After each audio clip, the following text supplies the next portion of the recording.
حضرات اس وقت ہم موجود ہیں مسیب میں کہ جہاں پر طفلان مسلم کا مزار ہے. اس جگہ کا نام مسیب ہے. مسیب کہا جاتا ہے یہاں پر طفلان مسلم کی قبر ہے. طفلان مسلم یعنی جناب مسلم کے جو دو بیٹے تھے جو اس وقت مدینے سے جناب مسلم کے ساتھ آئے تھے، جو امام حسین علیہ السلام کے سفیر بن کر آئے تھے، اور کوفے والوں نے ان کے ساتھ دغا کی تھی. تو روایت میں یہ ملتا ہے کہ جناب مسلم کی شہادت کے بعد بچے در بدر پھرتے رہے. کوئی پوچھنے والا نہیں تھا، خیال رکھنے والا نہیں تھا. تاریخ کربلا کے بعد جب شہادت امام حسین علیہ السلام ہوئی، ان کے بعد ان کو قید کر لیا گیا، اور کہتے ہیں کہ 2 سال تک آپ قید خانے میں رہے دونوں بچے.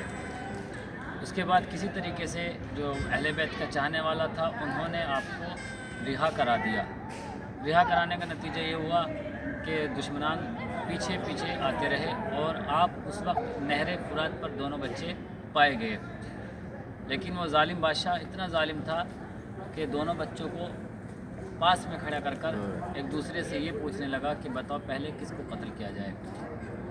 دونوں بچے، جو چھوٹا تھا وہ کہتا تھا کہ میرے سامنے بڑے بھائی کو قتل نہ کیا جائے، بڑا بھائی کہتا تھا کہ میرے سامنے چھوٹے بھائی کو قتل نہیں کیا جائے. مختصر دونوں بچوں کو شہید کر دیا گیا، اور تاریخ یہ کہتی ہے کہ دونوں بچوں کو پیچھے گردن کی طرف سے ذبح کیا گیا اور ان کے لاشوں کو فرات میں پھینک دیا گیا. لیکن اس وقت کرامت یہ ہوا کہ جس طریقے سے پانی کا بہاؤ تھا، ادھر لاش نہ جاتے ہوئے جدھر پانی کا بہاؤ نہیں تھا ادھر جانے لگی، جس کو دیکھ کر سب حیران ہونے لگے، اور دونوں لاشیں آپس میں ملنے لگی، گویا کہ ایک دوسرے سے گلے مل رہے ہیں. یہ انہی جناب مسلم کے بیٹوں کی ایک خاص یہ ہوتا ہے کہ ان کے بارے میں ایک روایت یہ بھی ملتی ہے کہ جناب مسلم کی نسل قطع ہو گئی ہے. جناب مسلم کی نسل قطع کر دی گئی ہے.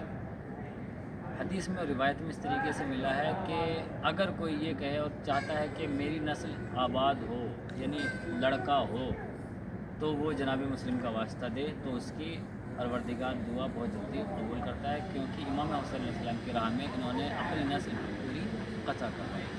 صلوات پڑھے بر محمد اللہم صلی علی محمد و آل محمد وعجل فرجہ.